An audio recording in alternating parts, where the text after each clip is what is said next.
The following presentation is a gift from the team at Streamline Publishing, publishers of Fine Art Connoisseur, Plein Air Magazine, and weekly newsletters Fine Art Today, Realism Today, Plein Air Today, and American Watercolor, and events the Plein Air Convention and the Figurative Art Convention. We offer over 400 different art instruction tutorials and ultra high-quality video by the world's leading artists. If you like what you see, help us support our artists and our team with your purchase. Each video aired has a special discount code for today only in the comments section with a link to the video offered. And to see everything we do, or if you want to receive notice of new releases, new products, and new events for artists, simply click the other link, which says, "See everything we do." Thank you. Hi, I'm Eric Rhodes from Fine Art Connoisseur and Plein Air Magazine, and one of the best, one of the top-selling artists and one who can teach you so much about landscape painting is Joe McGurl. This is a segment from Advanced Landscape Painting.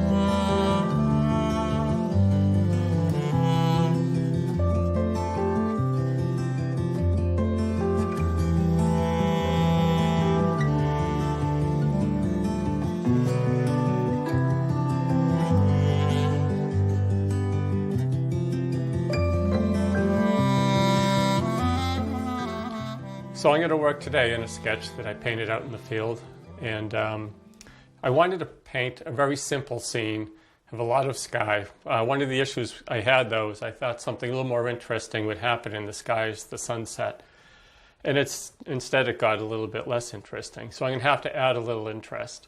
Now there are two things I'll work on. One is the actual sketch and one is the large painting. At some point I want to address the sketch that I did in the field, finish it up, clean up the little spot where my clamp was, and make that into a finished plein air painting.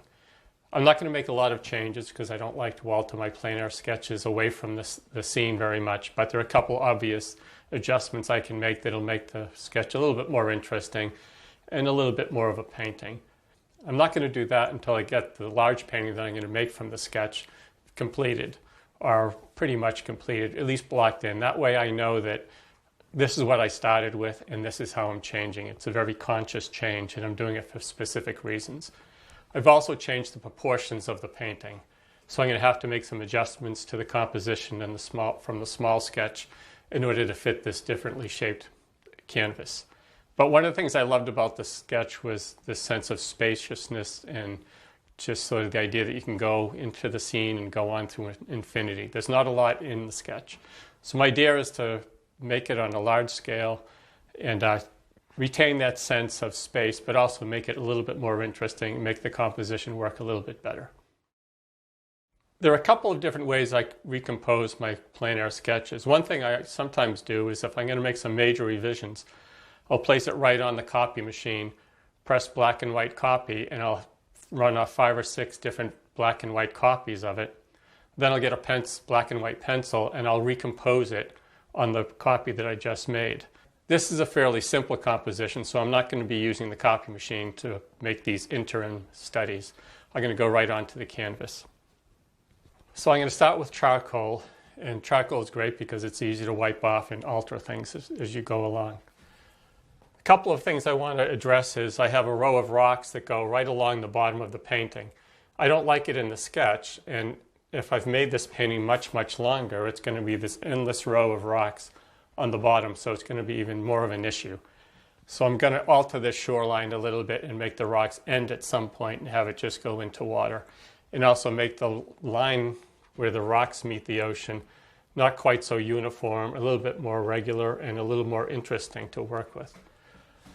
I like the rocky ledge in the foreground, in the middle ground here. In the background, there were some other islands that we could see as I was painting this sketch, so I'm going to include those islands. I'll just do them from memory. I kind of know what they look like. And I'm not trying to recreate topographically everything that I saw in the scene. I'm trying to make a painting, but it's a painting that's based on my emotions and my impressions of that scene. So the first thing I want to do is establish the horizon line.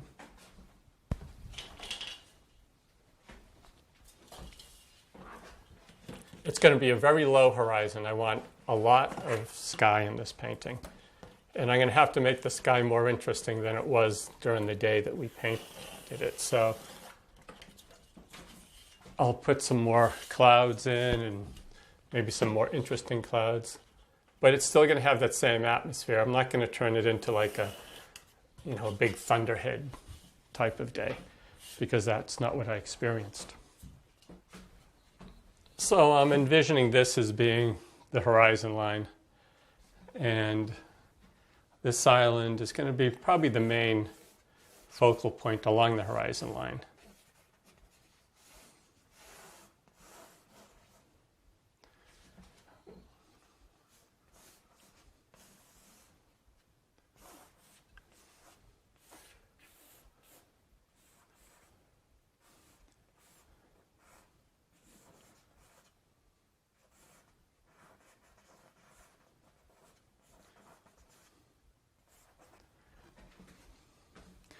Now, the distribution of the land masses is really important. I don't want them evenly spaced. I don't want them the same size. So I'm going to have to vary the shape and the size and the spacing between the different islands and land masses. And this will take a little bit going back and forth. It's, as I always say, it's kind of like a Rubik's Cube. You alter one aspect. If I alter the size of this island, it also alters the shape between the islands.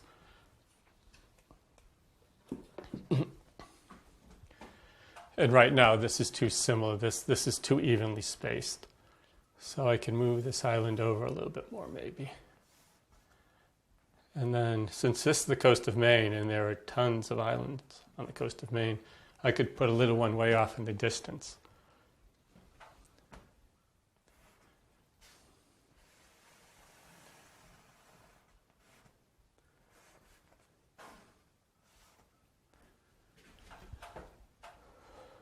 So now I have a fairly large space here of just the ocean. Very tiny space, a little bigger space, and kind of a little smaller space. So there's a good variety in the spaces, and I think there's a good variety in the land masses. So I think this will work out fairly well as a way to distribute the islands across the horizon. Now I've got to figure out what to do with this foreground. As I said, I don't want a thin line of rocks going all the way across the painting. It would be very uninteresting, and it doesn't do anything. It's like just poking up from the bottom. So I want something happening in the foreground that will lead me in and make it interesting to look at. This is the design aspect of the painting that I'm working on.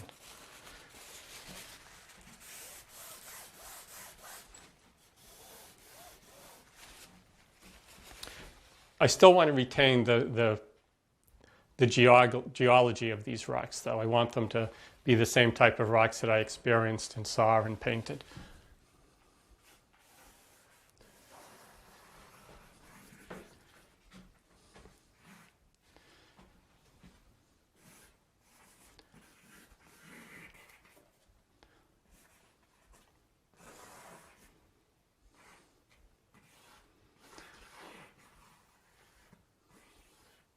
And it's a little bit tricky because there's such a thin sliver and it's so long. I've got to figure out a way to make it interesting, but also have it make sense as far as its perspective and the way these rocks would sort of lie on this, in the foreground. So it's going to take me a little while to design this and get it right. And there again, now I've got these somewhat equal shapes here, so I want to recompose that.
What I'm trying to do is get interesting shapes that also make sense as far as their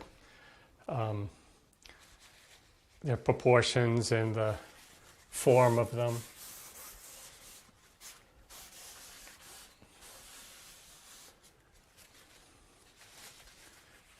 The perspective has to be right on rocks as well as on buildings, so I want to make sure that it works as far as the perspective, so they sit on the plane, on the receding plane.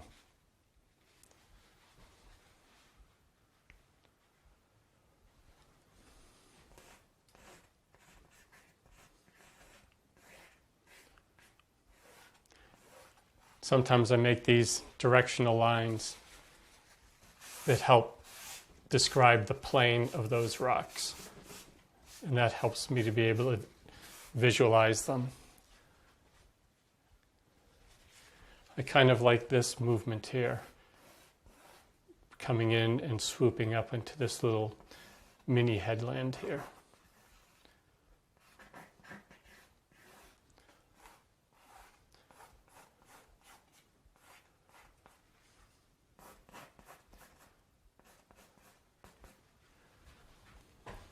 Okay, I think that'll work for now.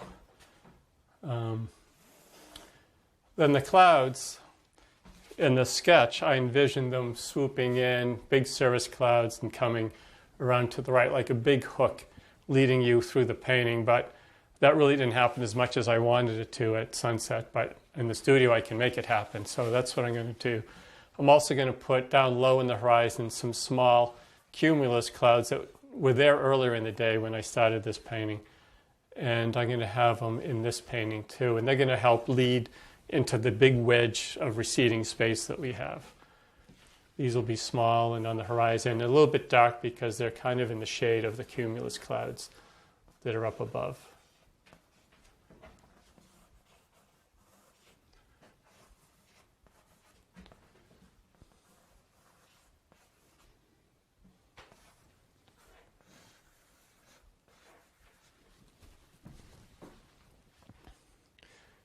Oftentimes when I'm not sure where I'm going, I'll start off with a charcoal drawing, then I'll go to a black and white gesso underpainting. And that's what I'm going to do with this. Once I've got a pretty good idea of how this is going to work linearly, I'm going to start filling in the masses in terms of their value with black gesso and white gesso, mixing it in so I have a full range of value from black to white. And that underpainting, that value range underpainting, will lock in my composition. And then it's just a matter of applying the color, the texture, and some of the details and such. But once I've got the composition locked in pretty well, then I know where I'm going to go with the painting, and I'm probably not going to make any major changes. So this gives me two opportunities to make changes in the composition. There's the first time with the charcoal and the second time with the underpainting. The other advantage of doing a black and white underpainting is that when I want to make changes, I'm not mixing up color, I'm just mixing up value, shades of gray. So I just have to match the shade of gray that I want. So I'm less resistant to making major changes because I haven't invested a lot of time. If I had done a full color underpainting, now I've mixed up colors, I've got to start matching colors and such to make the alterations. So this is just, it's quicker and makes me less resistant to making changes. So here's the black gesso. And here's the white gesso.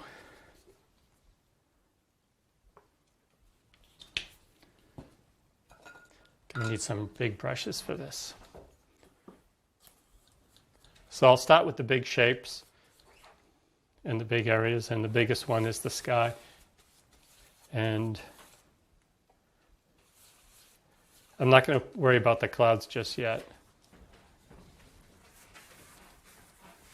And that's probably too dark.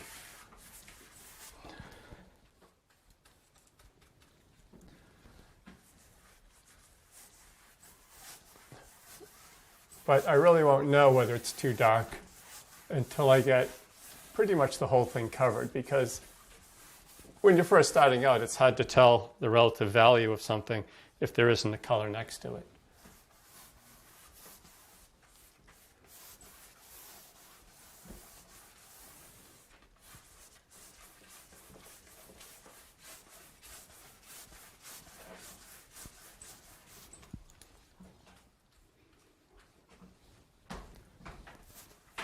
Now this is a really long canvas, so not only is the color of the sky going to alter from top to bottom, but in a canvas this long it's going to alter significantly from left to right. So the sun is on the right side of the painting, so I'm envisioning that this is going to be much lighter than that. That's going to be much bluer and deeper than the right side because the sun is over here.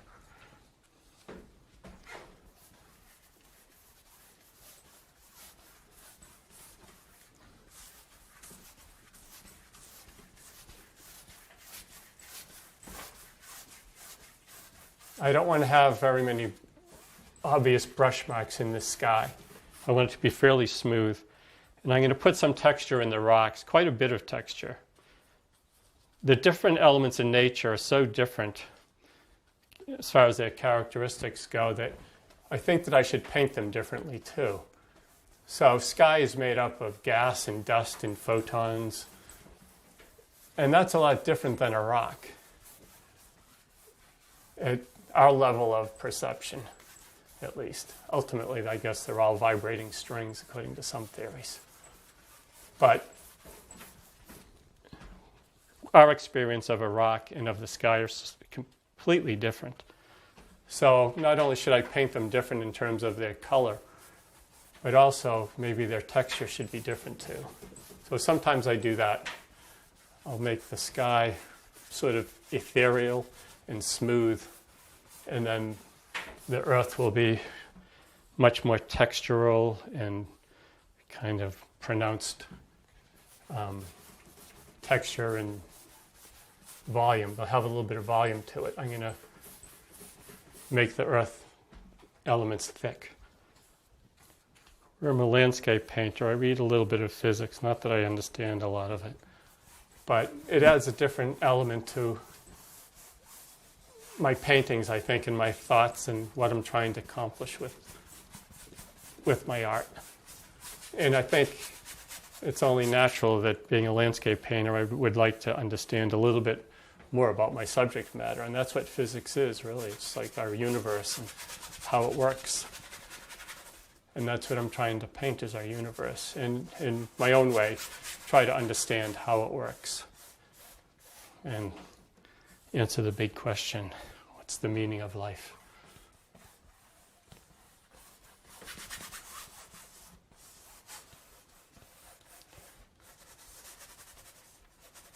But I believe there's a spiritual component to our existence.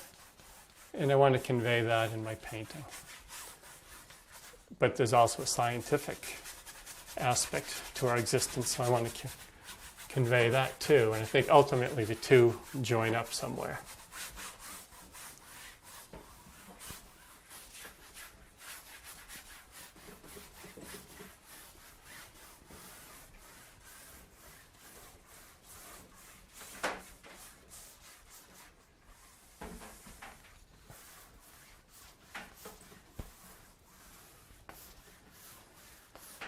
I should have gotten a roller to do this.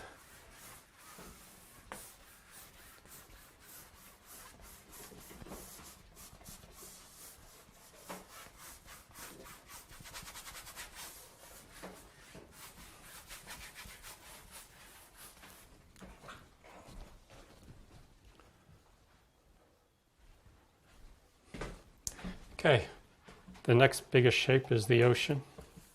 The ocean is generally darker and more richly hued than the sky.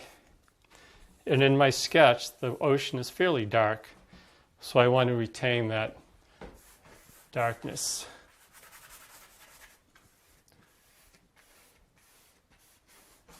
But the ocean can't be darker than the shadows in the rocks, so I need to leave a little bit of room in my value range so I can get some really dark shadow shapes in these rocks. That will bring them forward.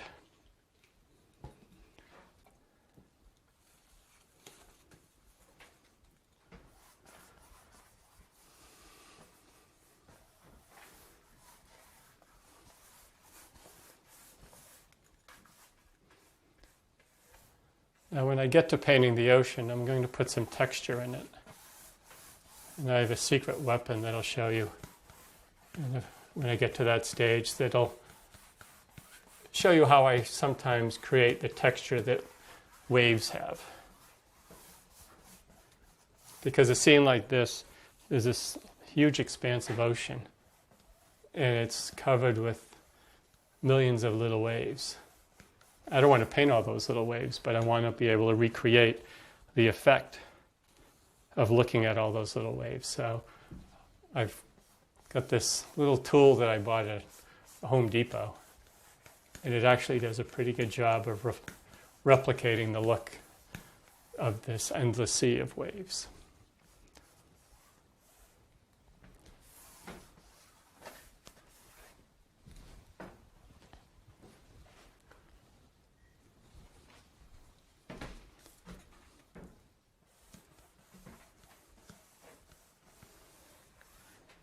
So I've made this main island in the middle here a little bit bigger than it is in the sketch. I'm not sure if I like it bigger. I'm going to paint in all the islands and then decide whether I like it bigger or not. So that's the closest one. So generally speaking, it's going to be darker than the other land masses.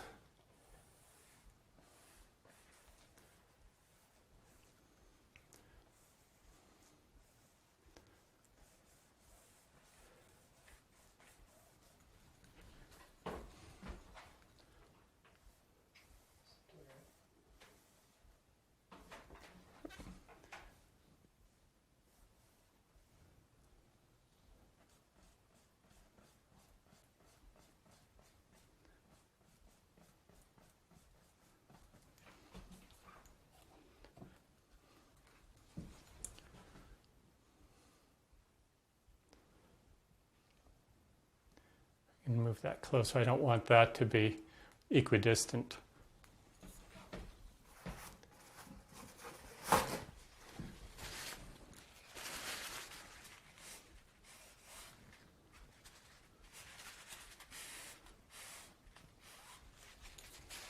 Okay, so now I've got some nice pitch black that, just for design purposes, I'm going to paint the shadows of these rocks with this pitch black color. It'll help to clarify the geometry of these rocks for me so I can determine whether this is what I really want to do.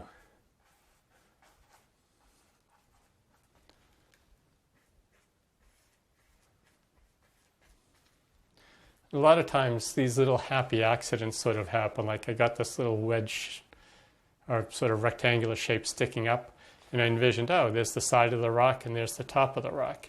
I didn't really draw that out, but I'm going to go with it. And it still retains the characteristics of all these rocks down here too.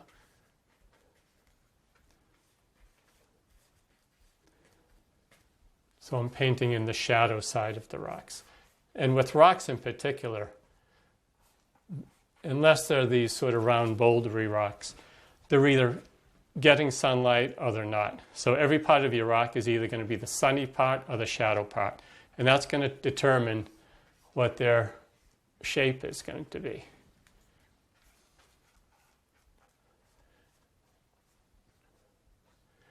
There's perspective to the rocks too. As they go back in space, the size of the shapes gets smaller.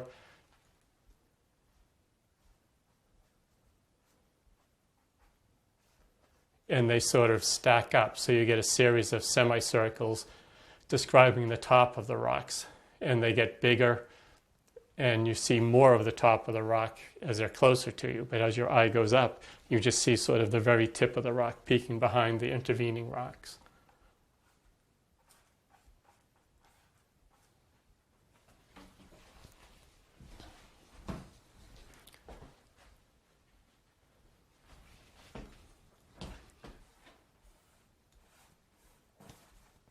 Okay, time to put away the big brush. Work to a little smaller size brush. They all want to be chosen. Choose me. So there's a little bit of a breaking swell. It's not really a wave, a crashing wave, because because I don't like painting crashing waves. There's too much energy and action to have that stilled in a painting for me. Some artists love it and they do a great job, but for me, painting is much more still, but a nice slowly breaking swell is good.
The angle of that swell wrong.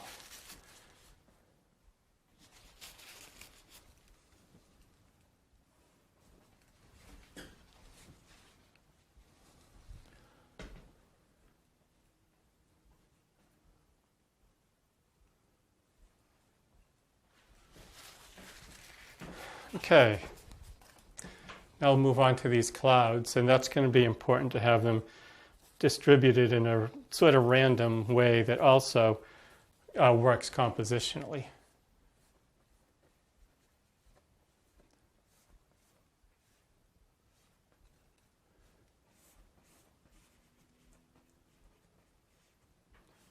Perspective-wise, they're going to get smaller as they go off in the distance, and also fainter.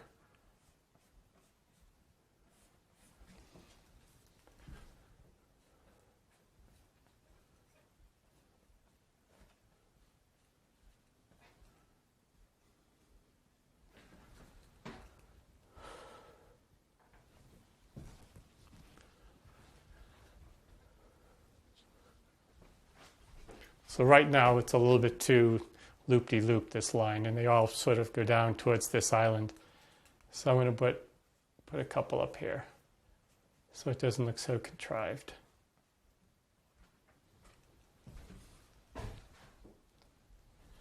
And they're too uniform in size, so I can combine some, make them much bigger.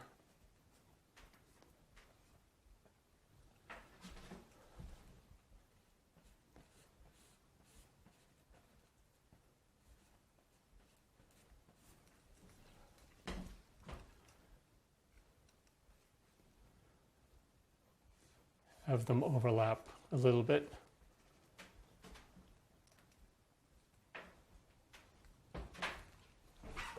Now I've repeated myself. This is one of the issues that I always face, that our mind always wants to order things. And we keep doing the same shape, making it the same size, lining things up. So I've got my cloud here and I have it overlapping this cloud. I did the same thing here. And when I look at this, my eye goes right to those two clouds because they mimic each other. So I've got to get rid of one of them. This one. But I can put another overlapping cloud somewhere else and have it overlapping on a different side rather than the same side as this one.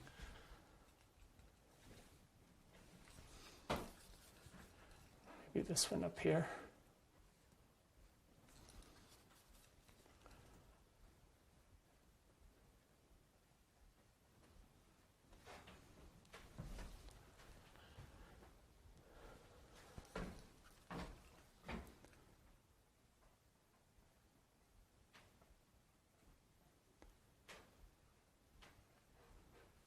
make these a little bit lighter on the horizon. I'm not really worrying about this too much because it's going to be a few layers of paint on top of these clouds.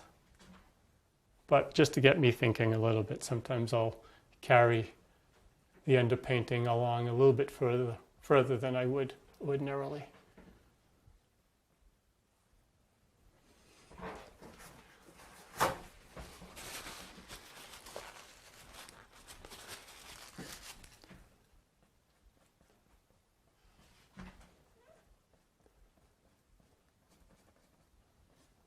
You see me squinting a lot. It's not because I can't see. It's because I don't want to see. I want to see big shapes rather than details. So if you squint, it blocks out a little bit of the details and you see your shapes and your values a little bit more clearly. Eventually, I'll put on my glasses when you get to that stage, but now I'm squinting just so I can see the big shape and envision the overall composition. Let me get a straight edge. So I want to have the edge where the islands meet the ocean be fairly straight. A lot of times landscape painters, when they see a piece of land that goes back in space, it appears to go uphill because it's a little bit higher, on a higher level because of the receding plane. But they usually make it too much. Their mind is telling them that, oh, that curves up, so I have to make it curve up. It's not really curving up, it's going back in space. And the curve is very, very subtle. So this horizon is very low, and we're low to the horizon. So most of these areas where the islands are going to meet the ocean are going to be just about perfectly straight.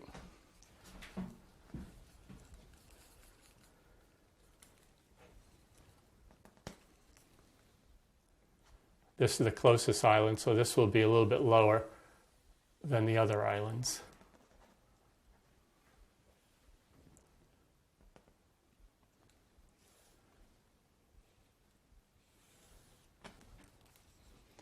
But not very much. Just barely lower.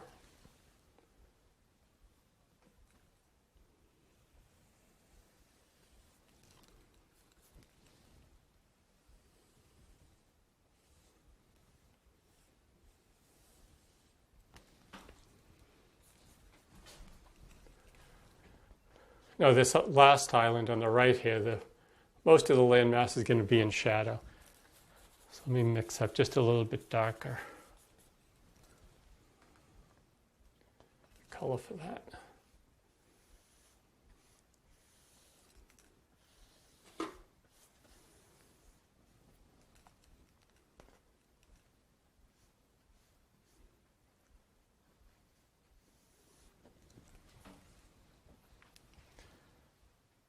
And the values aren't quite right yet because in my sketch, the rocky shoreline is darker than the ocean. Here I've got it lighter than the ocean. So let me mix up a darker color there. These shorelines are getting more sunlight because they're going around and this is tilting towards the sun. This side should be darker and this side of this island should be darker. But right here should be also much darker.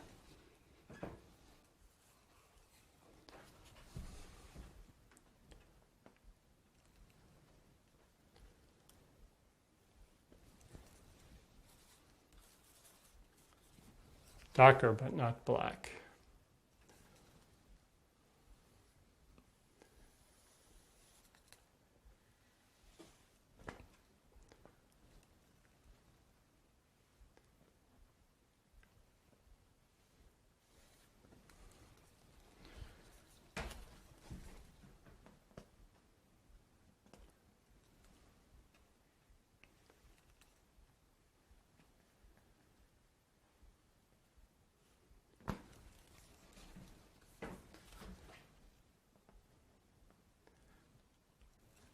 So I'm not being particularly careful about this. This is just kind of for planning and thinking purposes because it's going to be a lot of paint on top of this underpainting and a lot of detail and such.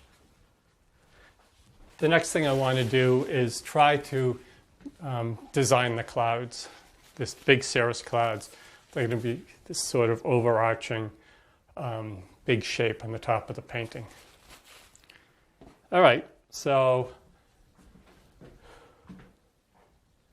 this may take a few tries to get the arch just right. And I'm not going to worry about making it look like Sarah's clouds at this stage, because that's going to be done with the oil paint. So this is, once again, I'm just working on the design really, and trying to get the design so it does something beautiful and interesting. Actually, when I was out here painting, and I may put some of those in, you could see the vapor trails from jets going through the sky. I guess they're going to Europe, because this was on the coast of Maine, and I think the flight path to Europe is right over Maine. So that might be interesting to put a couple of those in.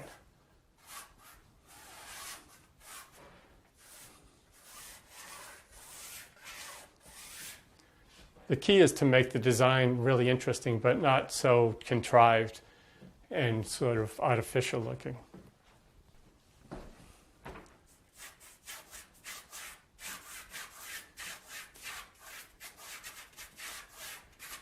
As the clouds get higher in the sky, they get more diagonal, the shape. As it gets lower to the horizon, they get more horizontal.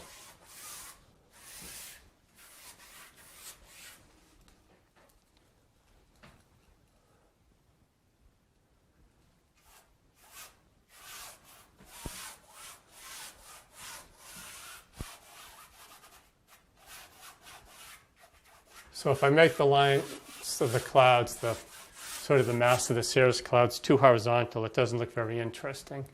If I make them too diagonal and sort of convoluted, it doesn't look very natural. So I've got to compromise between the two.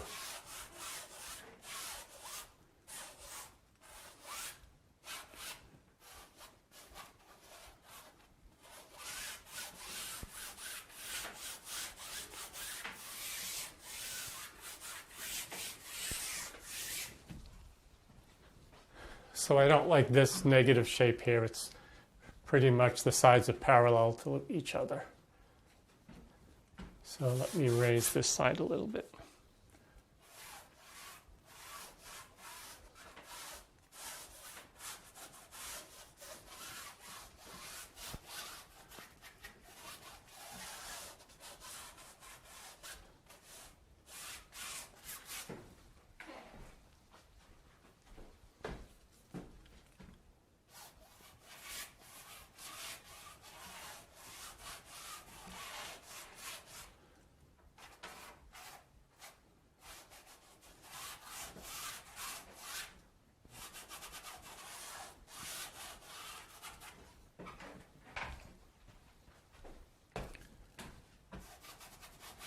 So everything that I'm painting here is going to be painted over when I do the sky, because I'm going to paint the sky, the blueness of the sky first, and as I did here, put the cirrus clouds on top of it. But I want to kind of get thinking about what I'm doing and how I'm going to paint the cirrus clouds and what shape they'll be and how they're going to interact with the rest of the painting. And it'll be easy for me to change it with this, just this gesso underpainting.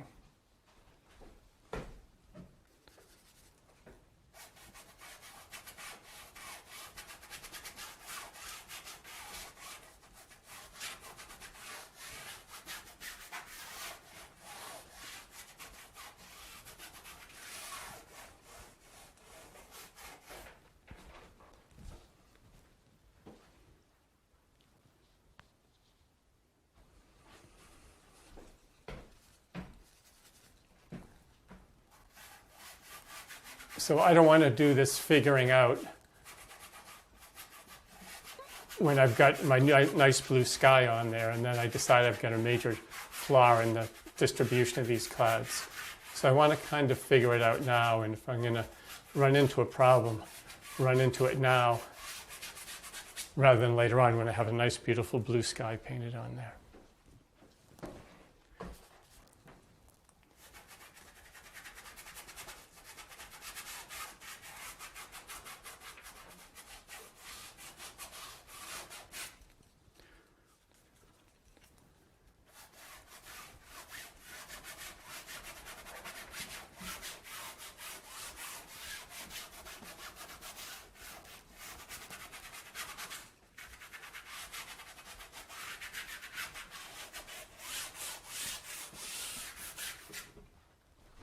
Okay, I think the problem is this cloud.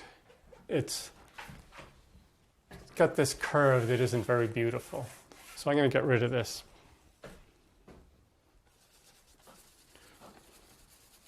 It's like architecture when you see arches. Oftentimes they'll try to contemporize the arch, but it's hard to improve over the shape of a Roman arch. So you have these buildings with these really awkward looking arches in them. Some shapes are just beautiful and others aren't. And this cloud shape isn't.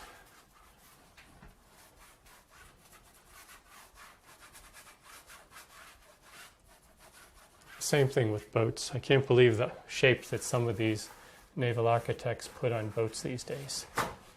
They look like sneakers or kitchen appliances. There's nothing beautiful and graceful anymore.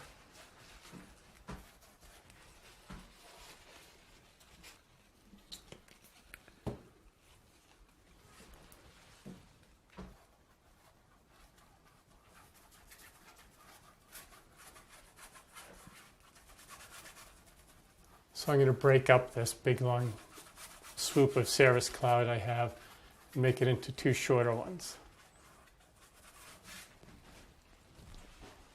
I think that works better.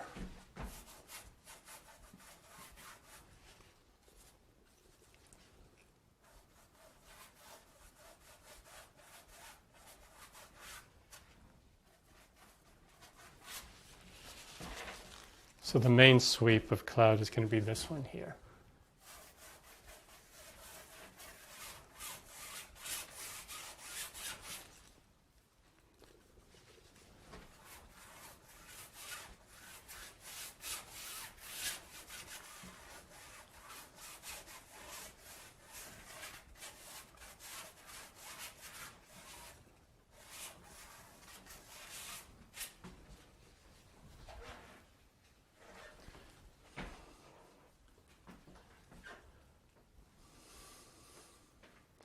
So if I put in some contrails, they could be coming like this, going the opposite way from the cirrus clouds, which would be kind of interesting rather than have them mimic the angle of the cirrus clouds.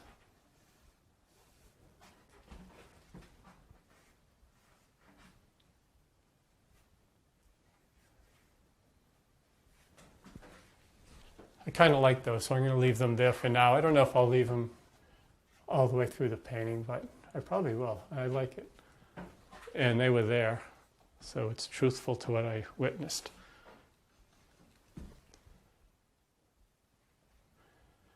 So I think I've got my composition pretty well locked in. And I think there's some good movement. You come along the shore, sort of go out to this wave, then back to the headland, and then up to the sky. So there's a nice sort of swivel to it. And for a long panel, I want you to travel from here to there. So the trick is how to get the eye going up there. And I think this big swoop of cirrus clouds helps.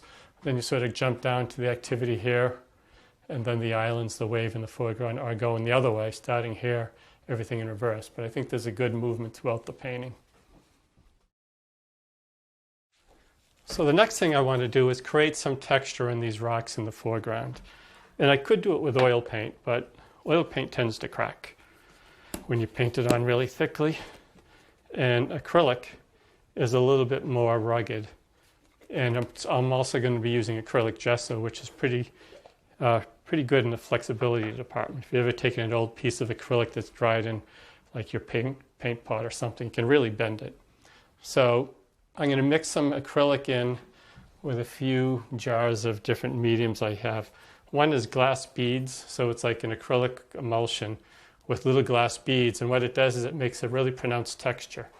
And then I can paint some acrylic on top of it when it dries, and it's going to pick up the acrylic where the bead is and make a little bump and a little lump. So I want this foreground to be really kind of lumpy and gnarly. I'm going to give some texture to the waves. I'll show you how I do that in a little while. That's going to be done with oil paint, though.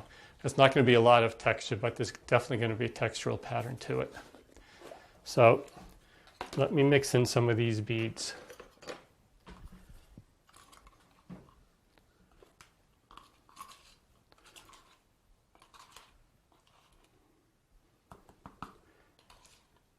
Now I'm not going to have this be as, sometimes I painted really thick texture on my paintings, but they've been on solid supports, such as wood. This is canvas, so I don't want them to make it super thick. It's also going to be down here in the corner, which is pretty well supported, as opposed to being in the middle of the painting where it's a little more flexible. So I am a little bit concerned about the flexibility, but this won't be a problem. I'm going to put on my glasses for this.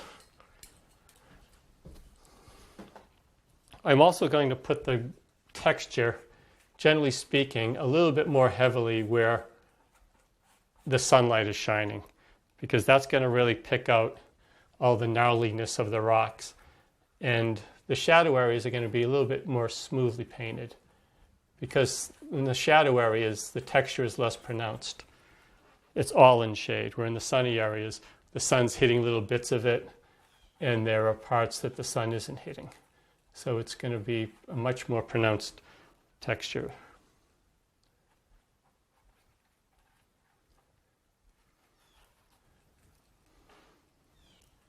Also, when I view this with it under the light, if I have a lot of textural parts in the shadow areas, those are going to be picking up all the little bits of glare from the lights. So I don't want the shadow areas to be as textural as the light areas.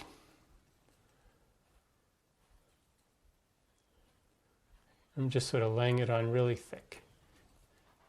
The texture, not what I'm saying. I'm laying that on thick too, but you already knew that.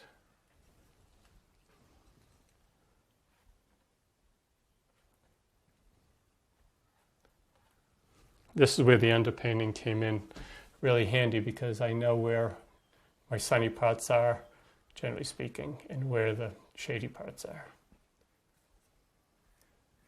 I've used these beads in this medium on other paintings in the past, and boy, talk about a tenacious hold. You have to chisel it off with a chisel. So this will never fall off, that's for sure.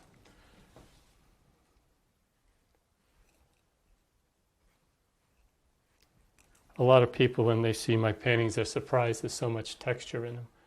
They think there's a lot of detail. And there's a lot of activity, but there's not a lot of painted detail.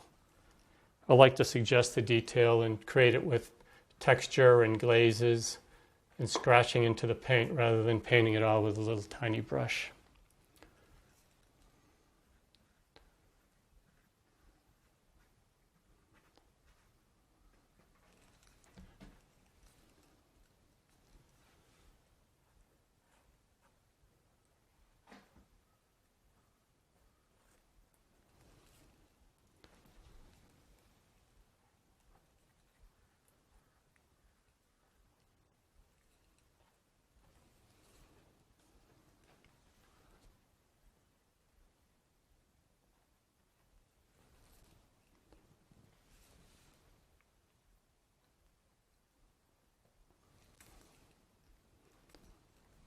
Put a little back here where the wave is breaking and where this ledge is.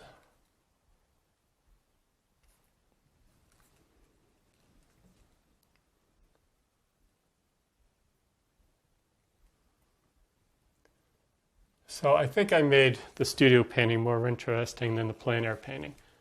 And that oftentimes is my goal. A lot of times when I'm doing a plein air painting, I look at what I'm going to paint, and I realize it's not the most dynamic and action-packed and amazing subject matter, but there's something that I like about it. And I know that if I can get the information, the raw facts down, I can go to the studio and make something more interesting out of it. Because my goal when I'm plein air painting isn't to make a plein air painting. It's to make a painting, and that usually means a studio painting. So that's sort of where I go to for my information, for the facts. I kind of look at myself as if I were a novelist writing a novel that was fiction but based on fact.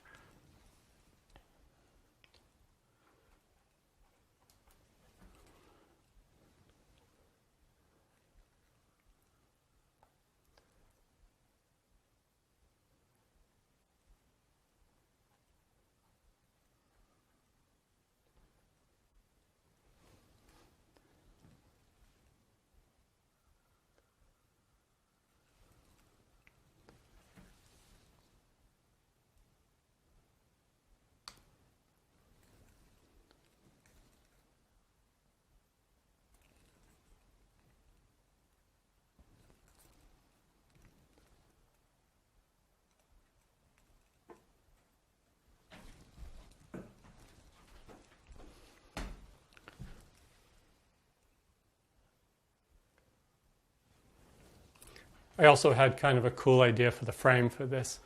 I thought I'd get a big driftwood log and have that on the bottom as like a shelf, and then have a thin floater frame around it. I don't know, just a thought.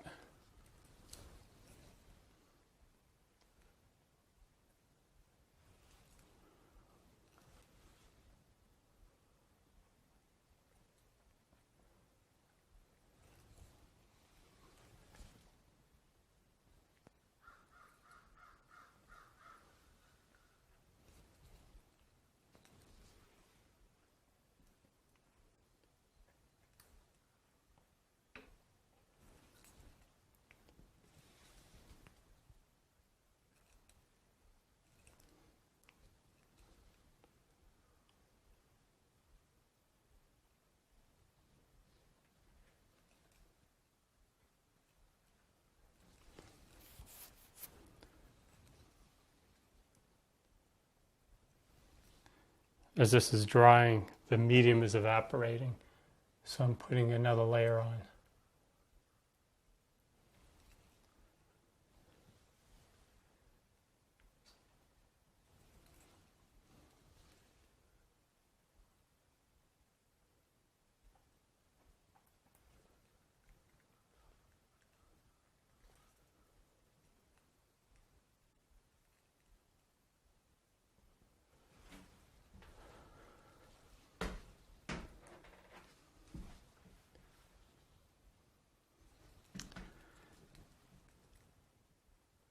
Put just a little bit of this on this island here. The other ones are too far, and the texture is going to be kind of too indistinct and subtle in the background, but this island could have a little bit maybe.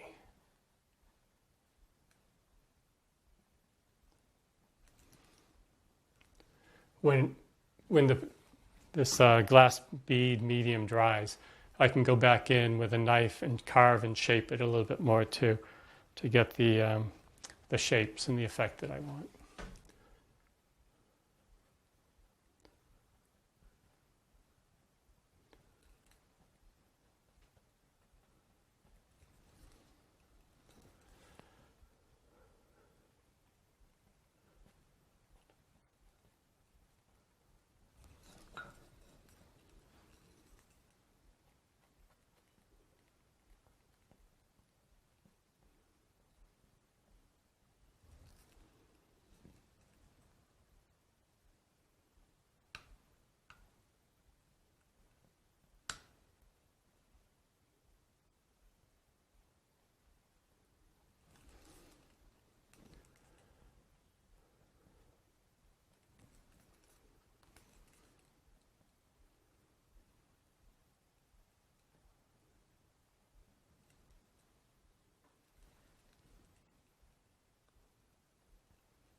I'm going to put a little texture here in the shoreline where the wave is hitting the rock, or a little swell is hitting the rock, and maybe breaking just a little bit.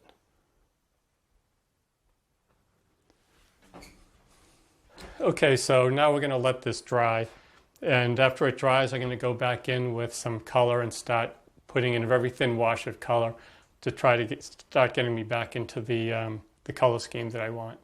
I may do a little bit of manipulating on the texture I just put in also. It may need a second coat, so if it does, we'll come in and do that before I put on the color. But we'll let it dry and see how it looks. So we're back to this large painting, and the sky is dried enough for me to work on it. For a basis, I'm going to use the painting that we did out of doors. And I'm going to adjust the color just a little bit. As I was cleaning up my paint from the outdoor session, the sky got much warmer along the horizon. And I'd like to get that sky a little bit warmer. It'll look a little bit more interesting and a little bit more colorful. So I'm going to mix up a gradation of blue, going from a sort of a pale blue into a much lighter yellowy blue, and down near the horizon a warmer orange, a little bit of orange mixed into the blue. But other than that, I'm going to keep the sky pretty much the same gradation that I have it there. So I've mixed up a slurry of white with a lot of turpentine. The first passage through the painting is going to be thin because I just want to get into the general range of colors. That way I'll be able to compare my colors and values. It's hard to tell what a color looks like until you've got it, until you have the adjacent colors next to it blocked in. And I could just match the colors from this panel, and I will somewhat, but by the time I get this whole thing covered, I may decide to make some adjustments. So I want to keep my underpainting quite thin. It'll dry more quickly, and archivally you kind of want to go from lean to rich as far as the oil content. The first layers of paint won't have very much or any medium in with it, and then the subsequent layers you'll start adding more and more oil. And you also want your first layers of paint to be a little bit thin and your subsequent layers to be thicker.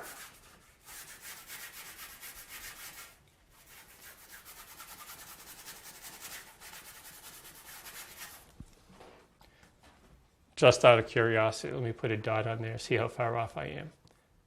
It's pretty close, just about exact.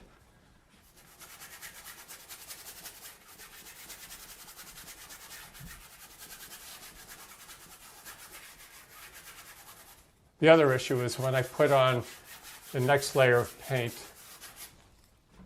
I don't want it to be too thick because I'm going to be doing a lot of soft blending, and I don't want to have a lot of paint that I've got to move around as I do the blending.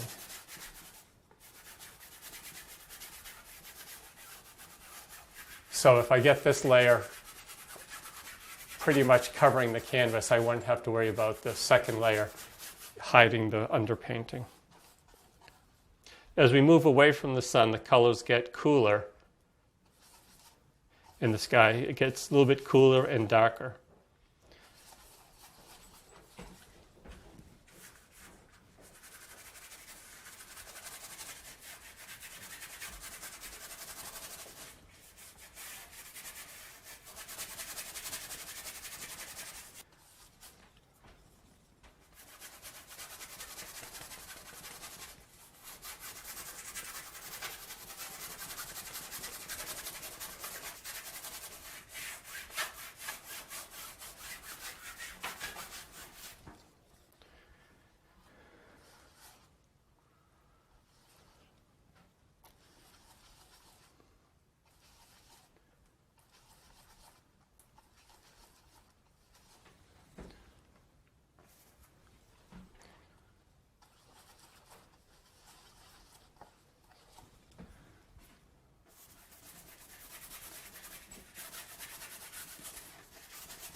So I don't mind painting over all of this underpainting that I did.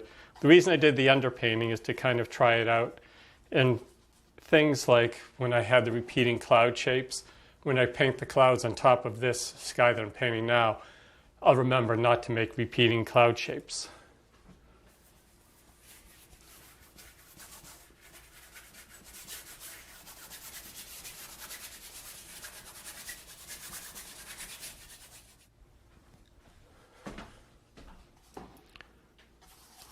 So down near the horizon here is where I want to make this much warmer than I have it in the sketch. The sketch, it's a little bit too light and too pink. So I want to warm this up and make it a little bit deeper in color than I have it in the sketch.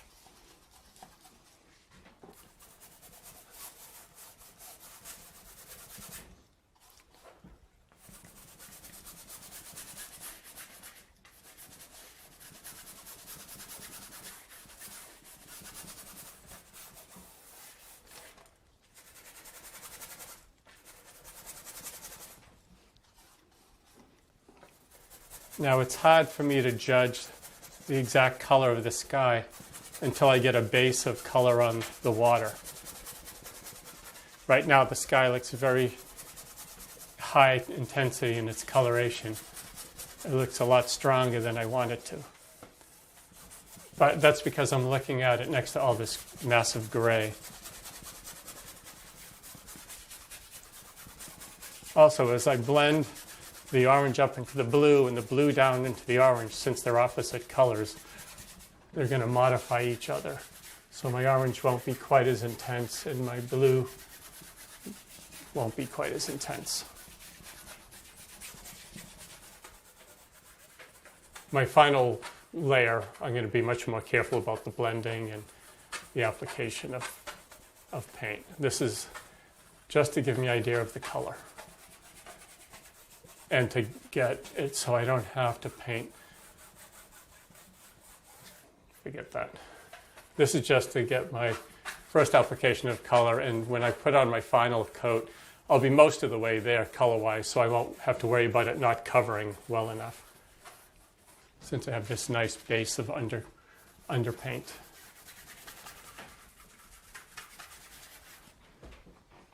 For the final layer, I'm going to get a bigger brush. I hate washing brushes, so I'm going to stick with this one for this layer.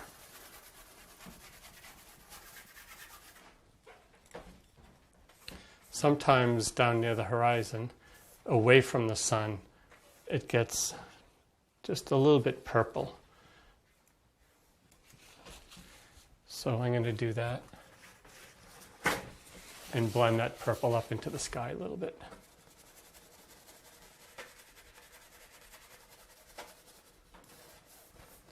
But I don't want this to be like a real sunset. It's late in the afternoon, but it's not, or early evening, but it's not a sunset.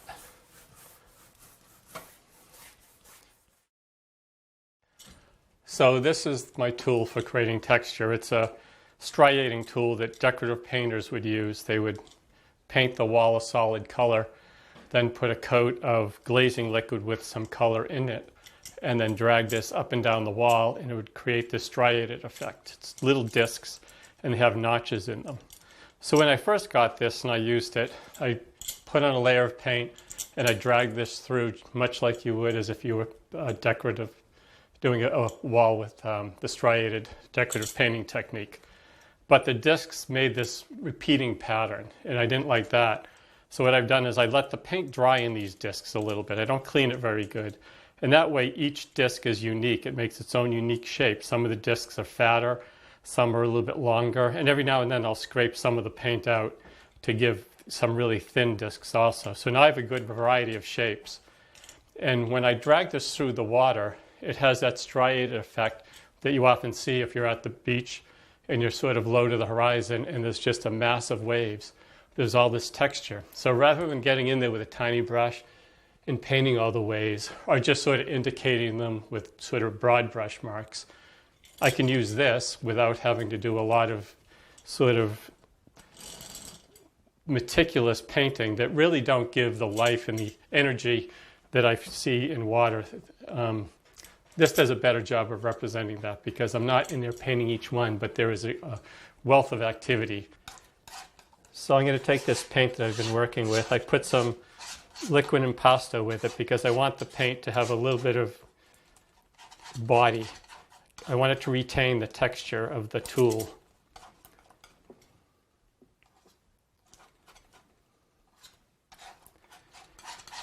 I also want the paint that I mix up to be slightly lighter than the paint for the water in my sketch, because I'm going to put a glaze on top of this, and then after I put on the glaze I may manipulate the paint further. But if I don't make it slightly lighter, if I made it the exact color I want, then if I put the glaze on it would be wrong. So you got to paint, when you work with glazes, you got to paint it wrong to make it right. Because if the base color you put is the exact color you want, your glaze isn't going to be able to be used to its fullest advantage, because you'll be putting a glaze on the exact same color. And let me put a dot on my painting so I can see how far off I am. Okay, I could go a little bit lighter actually.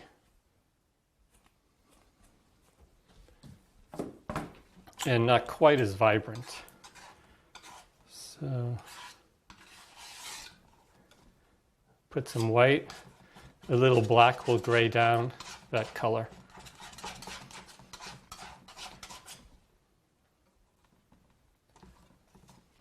And I want a little more liquid impasto to get a little thicker.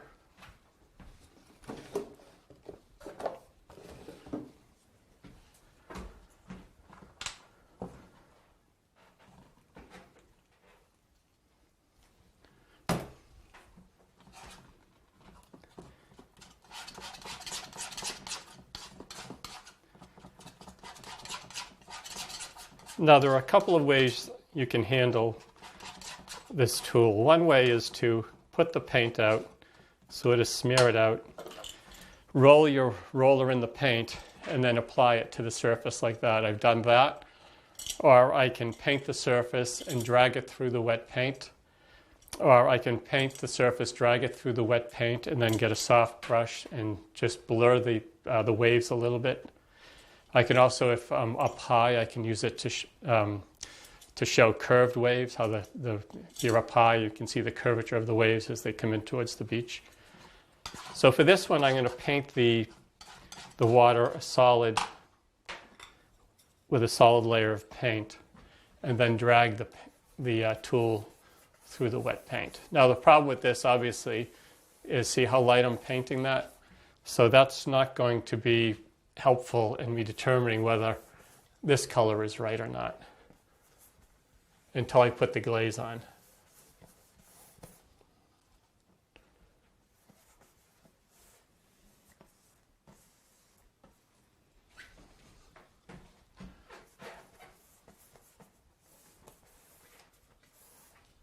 I've got to have enough paint on here that when I drag this through, it will make the texture. If there's not enough paint, it's not going to make enough of the pattern that I'm looking for. So there's a lot of tools that I use when I paint in the studio that aren't typical fine artist painting tools. I use a lot of steel wool, sanding certain areas of my paintings. I use sponges that watercolor painters use, but oil painters don't, I guess, because you really can't clean it after you've used it. But that's okay. I'll use the sponge and then throw it out. But sometimes I can get some really unique textures and marks for foliage by using a sponge. I use combs that wood grainers use to grain wood. I use seagull feathers. In fact, this cirrus clouded sky would be a good place to use the seagull feathers, but I think my clouds, everything's going to be so big, the feathers aren't going to be large enough. But I've used them on smaller paintings with cirrus clouds. So when I worked with my dad years ago, he was a muralist, and he did a lot of decorative painting and also wood graining and marbleizing. We used to use seagull feathers to draw the veins through marble. And one day I was doing it, I thought, boy, that looks like cirrus clouds.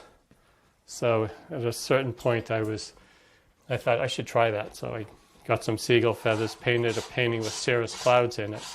And it was amazing how much, the grain, it was amazing how much the seagull feathers dragged through the paint, replicated the effect of cirrus clouds.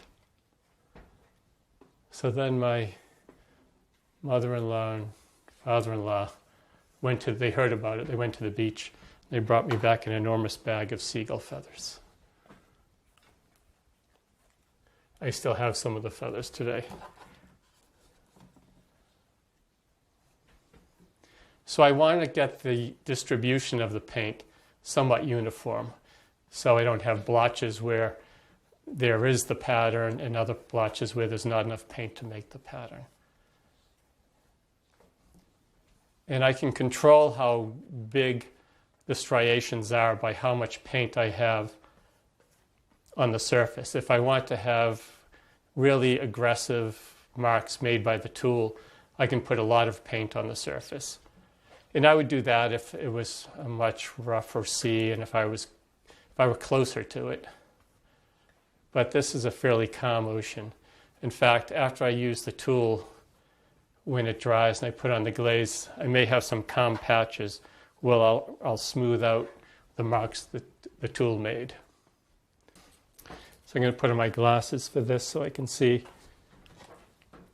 what I have for texture and what the tool is going to do as I drag it through the paint.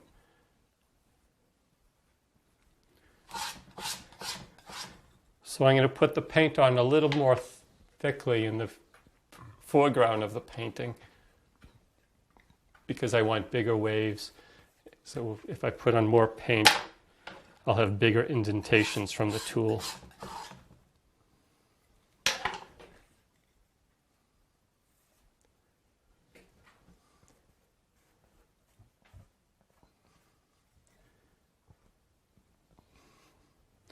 I'm also going to make the foreground color a little bit darker and a little bit greener because it's closer to us and we're going to be seeing into the water a little bit because water is translucent or transparent depending where you are. So I want to get a little bit of that translucent effect, and also that'll indicate that the water is coming towards us. It's closer than the water that's more towards the horizon.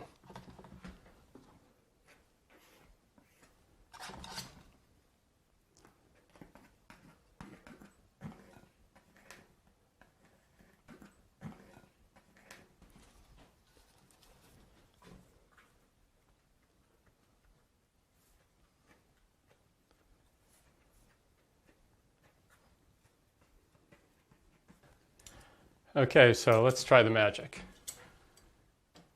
I want to keep this really horizontal because I don't want my waves to be going up and down loopy like that.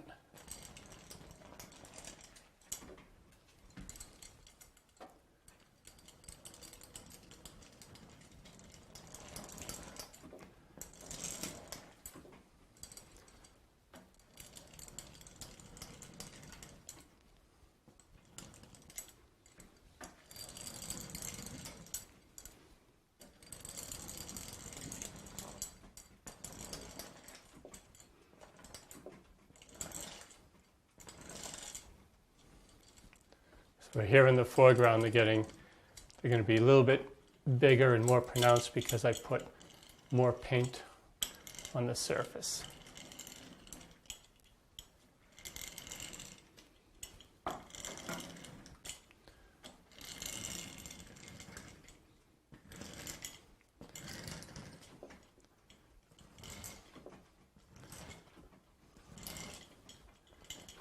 I think it was a Martha Stewart collection of decorative painting tools, but I haven't found it I think I got it at Home Depot originally.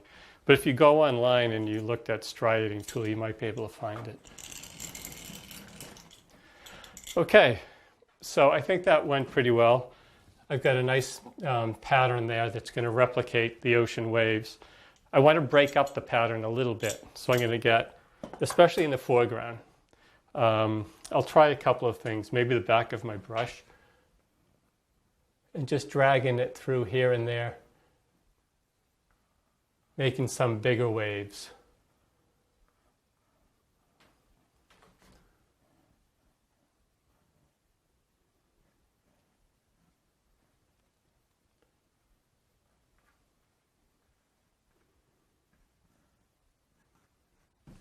In the distance, the waves are going to be fairly uniform because when things move into the distance, everything averages out. So if you have a big wave, as it moves into the distance, relatively speaking, it's smaller, and it averages out with all the other waves. But in the foreground, things don't average out. They're much more individual and unique. It's like when you see a hillside and there are individual trees. When you're close up, it looks very irregular. But as a hillside moves into the distance, and you look at it, say, a ridge line that's 5 miles away, it looks like almost a perfectly straight line. All the trees sort of average out, the tall ones average out, and the small ones average out, and you have more of a straight line.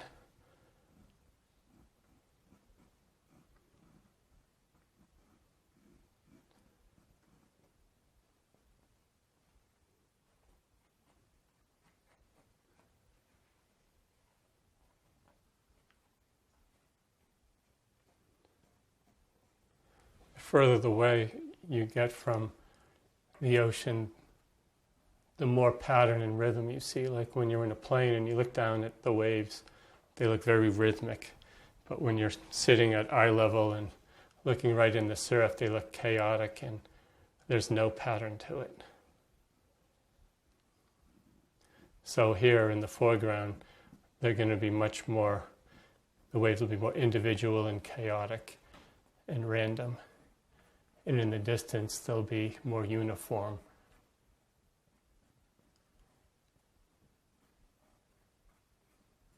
It's like in physics, the randomness in the universe is dependent upon the scale that you're looking at it at. Some things appear random because of the scale that the observer is viewing them.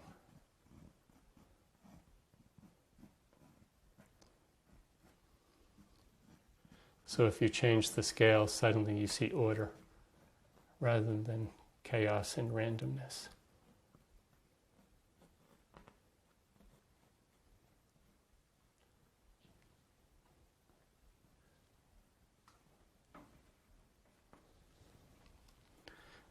Now I'm going to get emails from lots of physicists saying, well, not exactly.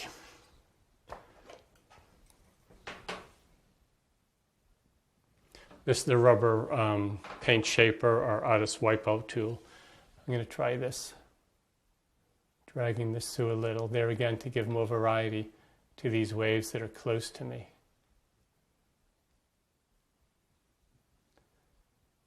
And then when I'm painting them, I can paint in some of the waves too. I don't have to just sculpt the waves.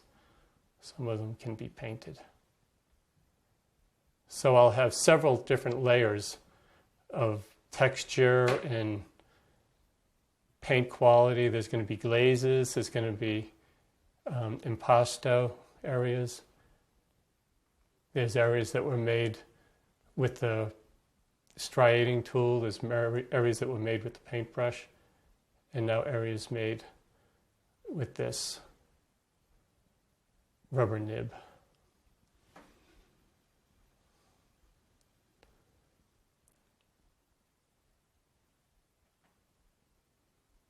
I can also turn this nib different directions because there's a flat edge, sort of wide, broad edge here, and then there's the tip, which is narrow. So by turning this tool different ways, I can make different size marks and different shaped marks.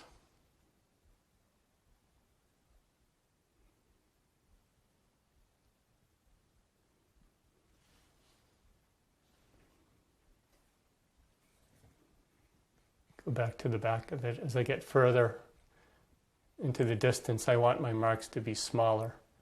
Of course, one of the questions is, I don't know if this is going to work. Every time I do it, I do something slightly different because I want a different effect, but I'm not sure if what I'm doing is really going to work until I put the glaze on and start manipulating the subsequent layers of paint.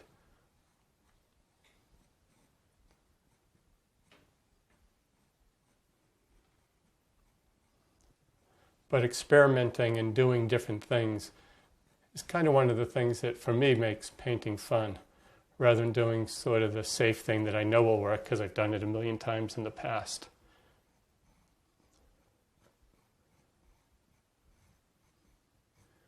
This is the first time I've actually used all these tools in this wet paint.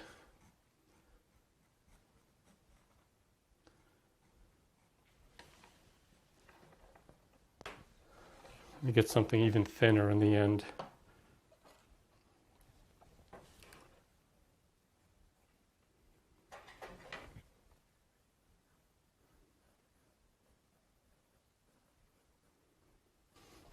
I also have these sculpting tools that I use often. It's very sharp points. I use it to scratch into paint, wet paint or dry paint. So let me try this in the background, just to break up the uniformity of the pattern sort of in this area. Way back in the deep space, I want them to be uniform. As I was saying, things get more uniform as they get further from us. I shouldn't say as the scale changes, sometimes things get more uniform.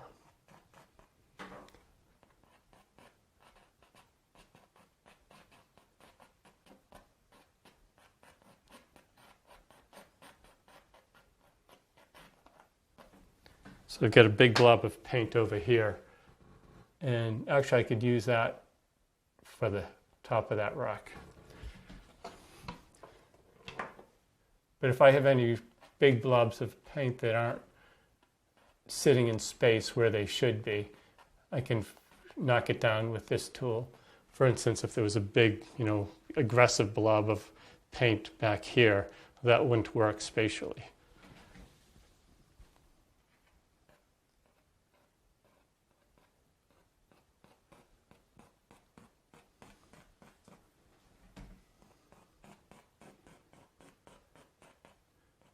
So the tool, as I was saying, nature is a constant fight between order and chaos. And the striating tool creates the order. And these marks that I'm making create the chaos. But if I just left it with the striating tool, the effect wouldn't work because there's too much order. If I did the whole thing with these different brush ends and striating tool, rubber wipeout tool, artist wipeout tool, it would be too much chaos. It would just like a big mishmash of paint texture.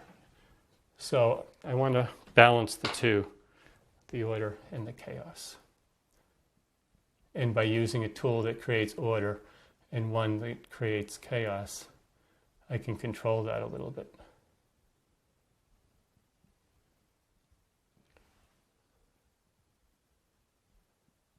Now I'm thinking of dragging the tool one more time through this area that I've just put all this texture in. It won't obliterate the texture completely, but it might knock down some of the parts that are too out of whack with everything else.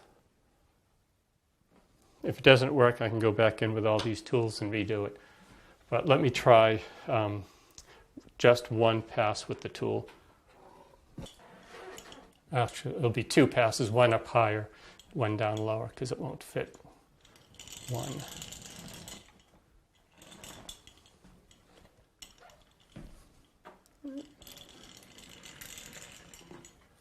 Yeah, that worked. So I didn't lose all of my texture that I carved in there, but I knocked down some of the big blobs that really were too aggressive.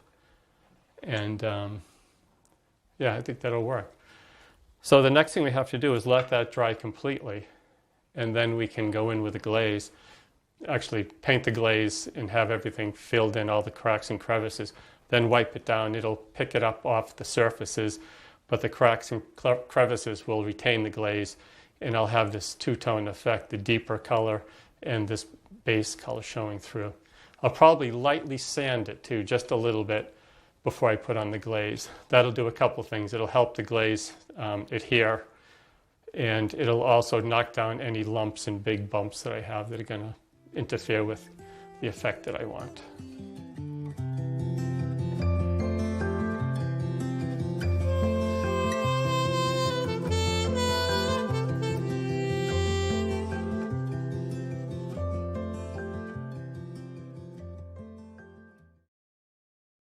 Hey, would you like to win a beautiful painting worth almost $3,000? We've got a beautiful Joe McGurl plein air study that he's done of the sunset in Maine. It's gorgeous. If you want to have an opportunity to win it, go to paintinggiveaway.com. Just put in your email. That's all you've got to do, and you only need to enter once. We'll be giving away the prize at the end of May. Go to paintinggiveaway.com.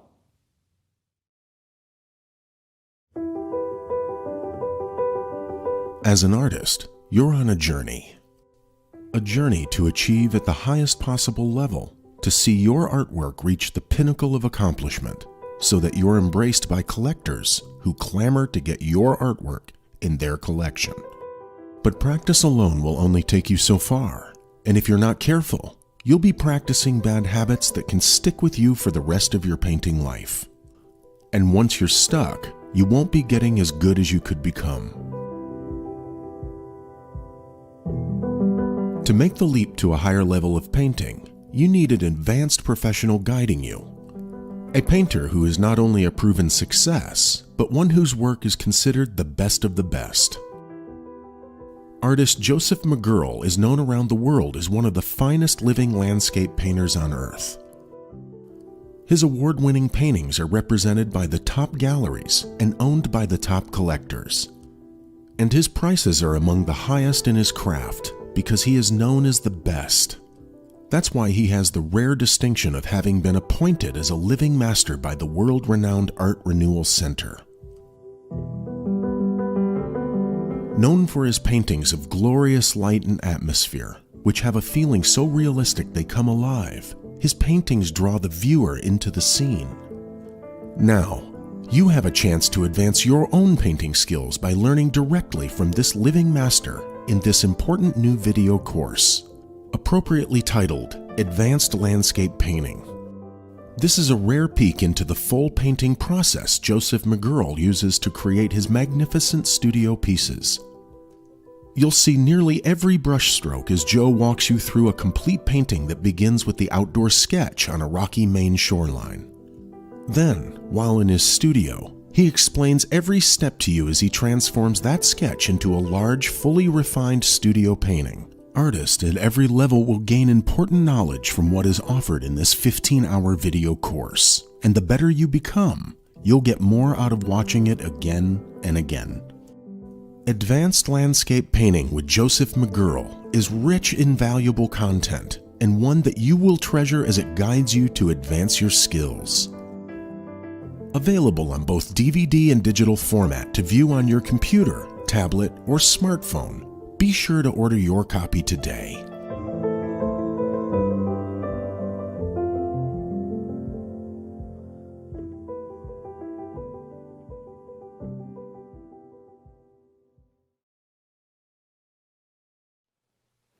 Well, that was Advanced Landscape Painting with Joe McGurl, and in this video he goes into a lot of depth about his entire process, starting with plein air painting and all the way through all the glazing. Advanced Landscape Painting, and you can learn more about it at lilyartvideo.com. Now let's learn more about Joe.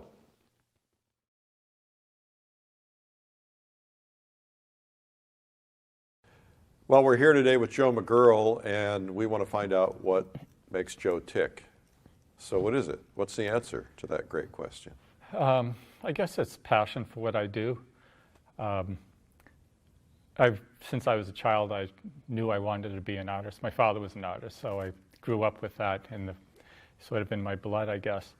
And When I was a kid, I was always drawing and really got a lot of enjoyment out of it. And as I got older, I realized that this is something I wanted to pursue. I went to art college, and it was in the 70s when there wasn't a lot of focus on representational painting. And so there was this small group of sort of, I guess you would call them rebels, who were doing representational painting as opposed to the majority of our classmates who were doing abstract and conceptual type of artwork. Once I got through college, I pursued a couple other things for a short period of time, but came back to art and to painting in particular because it was the one thing that really gave me a real sense of fulfillment, and it was challenging. I wasn't able to paint what I wanted to paint the way I wanted to paint it, so there's always something to strive for, always trying to get better. And I eventually hooked up with Robert Cormier, who was a teacher and an artist at the Guild of Boston Artists in Boston, and he was trained in the 19th century French Academy methods of drawing and painting. Who did he study with? He studied with R.H. Ives Gamal, who was a student of Paxton, and he studied with Jerome. And such. So there was this wonderful chain of knowledge that was handed down through the generations. And I studied with him, and it was a real turning point because he taught me the sight-size method of drawing, and also just this philosophy that it's really important to be careful and exact and accurate in your drawing. And then you can expand from there, but you have to, at some stage, be able to reproduce things with a great deal of fidelity to the actual thing that you're painting or drawing. And that taught me to really slow down and be really careful and observant about my artwork. You're meticulous when you paint. When you see my paintings finished, they're meticulous, but in the process, they're actually pretty sloppy. And there are several layers and several different techniques that I use. But I guess I'm meticulous in how I want them to end up in the end. But I do a lot of manipulating with the paint surface. I'll scratch it and sand it, carve into it, put on really thick impasto paint and glaze it and such. So there's a lot of processes and manipulating of the paint that goes on. And that helps me to reproduce the effects found in nature in paint. And one of my goals is to try to capture the reality that we experience in real life in paint on a painted surface. It's really quite an abstract concept because you have reality that we experience in 3 dimensions, or actually many dimensions we know now, and time, and it's full of it's a frenzy of activity on a subatomic level, and we have all our senses activated. And then we're trying to boil that down into one sense, just your sense of vision. And even at that, you're shutting one eye because you're seeing it flat. And so you're trying to take this multi-dimensional experience and convert it into a one-dimensional visual experience, which is really quite an abstract process. And that's one of the things that intrigues me now these days, is creating that one-dimensional representation of a multi-dimensional process. And I think even when I was a kid, that was still the thing that fascinated me with art, was that I could portray these things that either happened to me or that I imagined or I saw on a piece of paper. And that transference, it's really an abstract, very abstract concept. And that's the thing that made it like magic. You know, people always talk about the magic of art. And for me, transferring this multi-dimensional surface into one dimension is the real magic. So, but a lot of people will misread what you've said and say, well, you're painting a photograph. But you're not. I mean, your paintings don't look photographic, yet they don't look photorealistic, yet they look alive and real. So what's the difference? Well, the big difference is that I don't use photographs at all. I never use them. And that's what you said is actually what I'm trying for, is to make them look real, not photographic. There's this whole, you know, a lot of times people say, oh my God, it looks just like a photo. And they mean it as a compliment, and that's all fine. But my goal, you know, photography mimics painting. Actually, when they invented photography, it was great because it looks like a painting, but it's, you know, a different process. But my goal is to try to make my paintings look real and express the reality that we experience as human beings. With reality, I consider myself a realist as well as a contemporary luminist. But the realist part, I'm trying to portray reality as we experience it. There's an ultimate reality throughout the universe that we can't experience because our senses are limited. For instance, a bat experiences reality in a much different way than we do. And a camera, there again, experiences reality in a way different than we do. So I don't want those interferences coming into my artwork. So and photographs lie. Photographs deepen the shadows. They slightly skew the perspective. There's a lot of things in photographs that aren't what you see. Right, exactly. And they can't experience things the way a human being can experience, just like a bat can't experience things the way a human being can't experience them. So I'm trying to portray the reality. It's a humanistic reality, the way we as humans respond to nature and the way we can sort of try to understand it. And ultimately, it sort of leads to the big question, what's life? What's the meaning of life? What is it all about? And when I'm in the it's field... funny you should mention that, because that was going to be my next question. What the meaning of life is. Well, when I'm in the field painting landscapes, I really feel close to that question. I obviously don't feel close to the answer, but I feel like this is where the answer would be found. Somewhere contemplating nature and trying to be sort of one with nature, and where almost the line between myself and the landscape that I'm painting disappears. But the painting is kind of a conduit between that line. It goes from ultimate reality to the reality that I can experience, to the painting, and then to me, or actually maybe to me and then the painting. But there's the three of us. There's reality, there's me as a human, my humanistic interpretation of reality, and the painting that sort of results from that.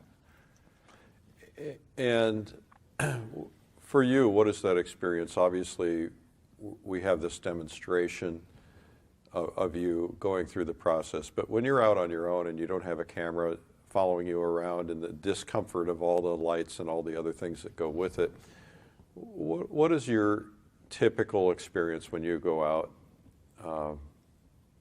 Is it different than other painters? Do you approach it differently? Yeah, I think it's different. I think every artist has their own little way that they approach things, and they're all right and they're all wrong. I mean, for myself, my way is fairly unique because my philosophy is unique to me. So these other artists who I greatly admire, but some of them use photos, some of them are really strong colorists and such, and they're doing something different than me. So they're right pursuing that for them to reach their goals. But for my goals, I have something a little bit unique to me. And usually when I'm going out plein air painting, I'm looking for something interesting. It could be a light effect, it could be something geological or meteorological, just something that fascinates me. And I'll make a painting or a sketch of that because I'm trying to understand it, what's happening, how are the different elements reacting and interacting and such. And I'm not so much concerned about making a painting. There are a lot of plein air artists who will go out and their goal is to make a painting, a finished work of art. My goal is to go out and understand nature on a much deeper level. And by not using a photograph, it forces me to concentrate really, really deeply at what I'm looking at and try to understand it and decipher it. Because when I leave the field, I don't have anything to refer to other than what I painted during that session. So a lot of times I'll just keep digging in and trying to get everything, all the information I can out of that site. Then I'll take the plein air painting back to the studio, and I may never turn it into a finished painting, but it's allowed me to understand this little aspect of nature a little bit more deeply.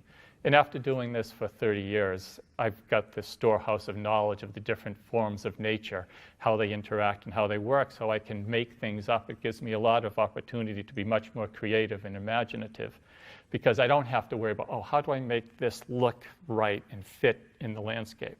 So I can invent these completely imaginary landscapes, but they have enough truth to them that they're believable. Right now, most of my paintings are imaginary. Probably 80% are completely made up from my imagination with no sketch to go on. It's sort of this accumulation of knowledge that I've sort of accumulated and sort of applied to the painting that I'm looking at. So can you impart some of that knowledge on us? You've got a lot of painters who are watching this who are trying to figure out their direction, their ride, the goal should not be for them to mimic you, should be to find their own voice. But there's a starting point. They respect you. They want to learn what you know. What is it that perhaps you might approach a little differently in some of the knowledge that you're willing to share that might help some of these painters go on their path in the proper way? Right. Well, the first thing is just spending a lot of time in the landscape.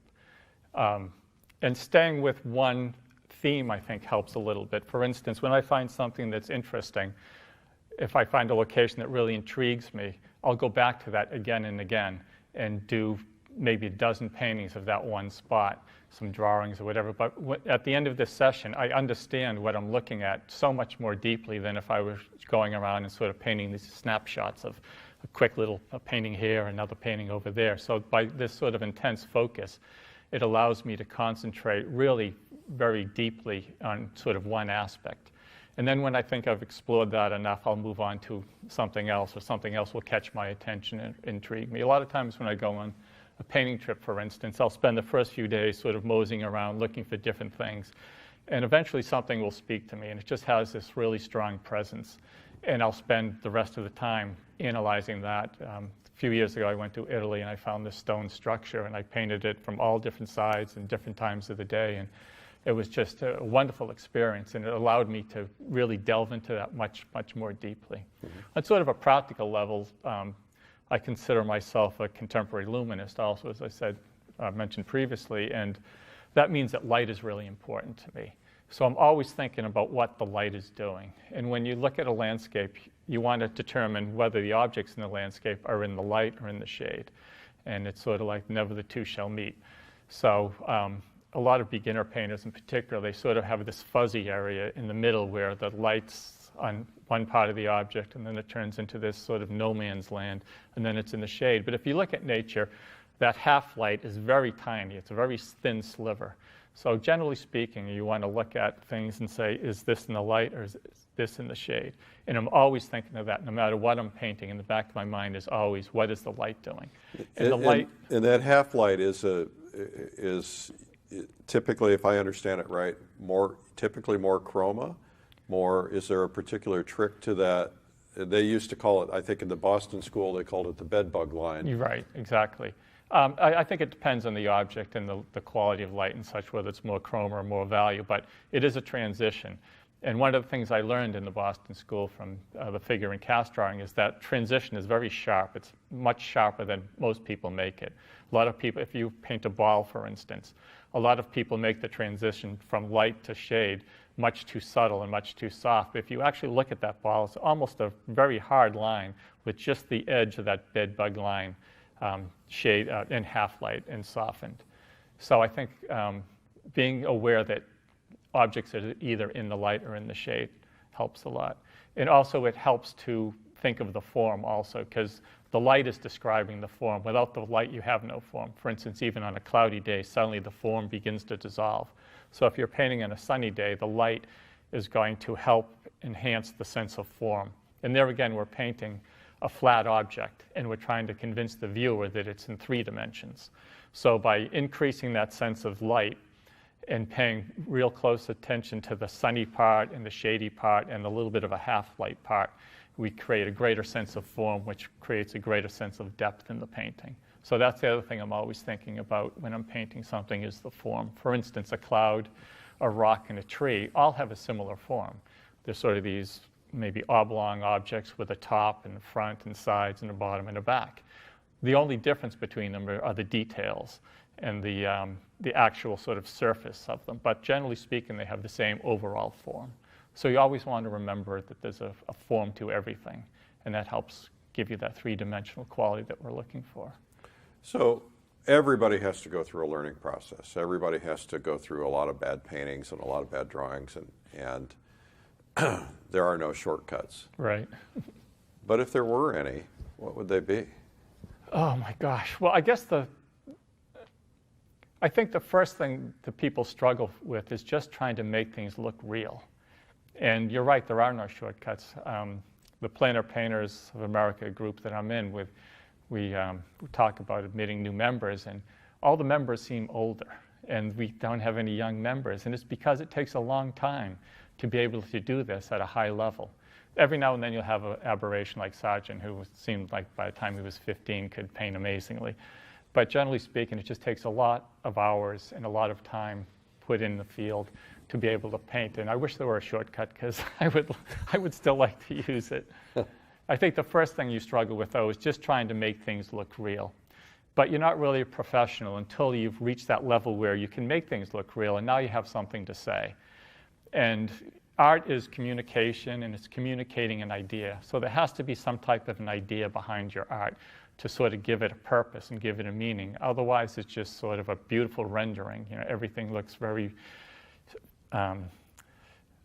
everything is very aesthetically pleasing. And it's a beautiful painting, but it doesn't say anything. Yeah. And it's not about something. And it would be like a poem that has beautiful rhythm and such, but at the end you say, well, what was the poet trying to convey? What idea? Right. So that's the next step that you take after you can render things. And it took me years and years before I really knew what I was saying. And it's funny because it's something that was within me all the time. And eventually it sort of bubbled up, and I realized this is what my art is about. Well, I studied photography with a very well-known photographer, and I went to my first workshop, and we were focusing on very basic technique. And I said, but I want to go out and photograph trees and rocks and whatever. And he says, no. The creative comes after you learn the technique. He said, you want to get to the technique to the point where you can do it in your sleep, where it's second nature, because once it's second nature, then whatever it is flowing inside of you that you want to speak out about the scene is what will come out, but you can't do it until you at least get the technical part out. Would you say that's accurate? Absolutely. When I was in college, one of the things I used to say, this was in the 70s, remember, is that, well, this technique's going to stifle your creativity. Right. And actually the opposite is true, because my big problem when I was younger was that I didn't have the technique to express what I wanted to express. If you have the technique, then nothing stops you from expressing your ideas. So you want to get your technique down first so you can paint anything, and you're not struggling with rendering things. And then you can express your creativity. A lot of times it seems like artists put the horse before the cart and the cart before the horse. Same thing. And they're trying to be expressive, but they're just not, they don't have the technical chops to do it. So, and there again, it just requires putting in the hours and the time, and it takes a long time. So how do you feel about this plein air movement? There's thousands of artists now that are painting outdoors, so that's changed a lot since you started, I think. Mm-hmm. There's a lot of shows, and dare I say there's a lot of uncooked work out there that's getting into the market. Do you have any feeling about any of that? Well, I think it's great that we have this big, vibrant, vigorous movement. When I first started plein air painting, they didn't have all these pochade boxes and French easels and such. The only thing I could find was this big wooden suitcase that weighed about 40 pounds and took 5-10 minutes to set up. But because the demand is so great, now there are dozens and dozens of manufacturers of pochade boxes and plein air painting supplies and all types of events that people can get organized with. Sometimes there may be an issue with there just being so much that the quality goes down because there are only so many good painters and there's only so many good paintings. When the more venues you have, the more work they have to accept to fill the venue and such. So I guess it's it's like everything. It's a little bit of a compromise, and maybe the quality's not quite as good as it could be, but it's great to have this vigorous movement. That's right now, representational painting, plein air painting is one of the biggest movements in the country. Unfortunately, the art establishment seems to be totally dismissive of it, which is kind of strange, but I guess that's the world we live in as representational painters. Well, I'd like to go there for a second. You showed me something when we were together in Maine. A bunch of us all gathered upstairs in this one room at this house, and you gave a little PowerPoint presentation, some thoughts on what was happening in the art world and how that was all somewhat manipulated. Are you willing to talk about that? Sure, yeah, a little bit. we don't have enough time for me to go into the whole thing because I could go on. But yeah, I guess one of the frustrations is the amount of money that's in the contemporary establishment art world is just, it's overriding the quality, and it seems like money is the sort of the big influence in pushing that movement forward. And a lot of times you'll see shows at museums and it's sort of the same artists and it's the same work that's being promoted, and it's all backed by a lot of investment on the part of the museum and investors and such. And I think that there's so much money that it makes what we do really irrelevant, because you have a piece of artwork that's exhibited in a museum and it, things similar to that had sold for $20, $50 million. And we come in with our paintings that are $50,000, $60,000. And how can there be any parity between the two? So then you say, well, obviously this is a much better artwork because it's $50 million worth, and this is only a $50,000 painting, so that has virtually no relative value. So it's hard to fight that juggernaut of money that's infiltrated the contemporary art world. And the museums are spending a lot of money on artwork that's been manipulated in the auctions and buying and selling and such.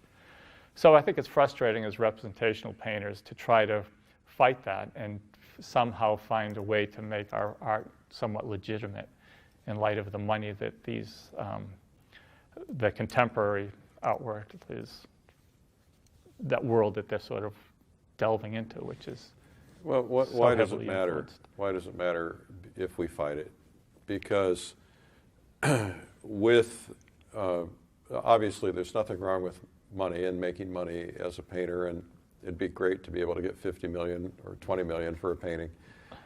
But with that may come some compromises that seem to be occurring in the other side of the art world. A lot of compromises that seem to be being made. Right.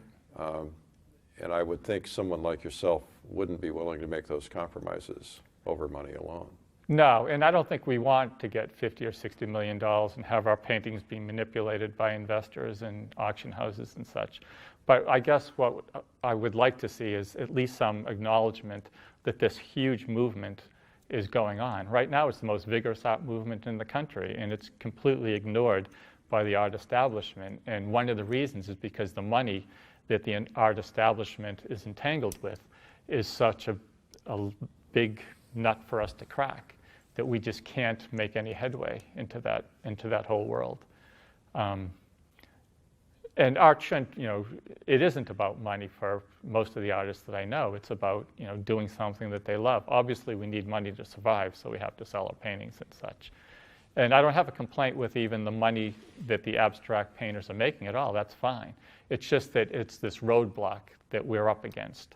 Right. And we can't get into that club without, with the disparity between the money that the perceived value, I should say, between our paintings and their artwork. Yeah, there's this sense of this can't be good and that can't be good. This can be good, this can be expensive, but that can't. It's not really inclusionary, which is kind of the opposite of what everybody preaches in that world. But it's okay to be exclusionary of something that they want to diss, which is basically something that, if you can tell what it is, it's not acceptable in their world. Right.